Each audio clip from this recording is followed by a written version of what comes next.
In this video, I'm going to show you exactly what I'm expecting HLBZ to do. Helbiz, let's get right into the video. Let's waste no time.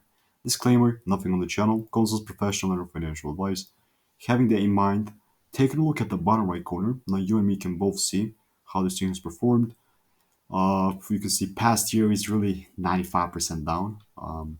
Yeah, this is a huge number, okay, considering the, in the past year, but also the trend, the context also makes sense, which in this situation is again, like just have a look at the left.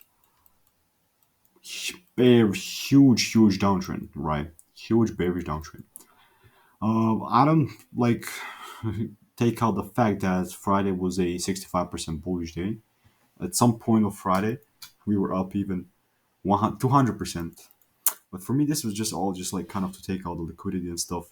So my prediction was this. At least fill out the gap. This is how it looked like. There you go. The price was right here. We definitely kind of filled the gap up. Still expecting some bearish moves to occur. A little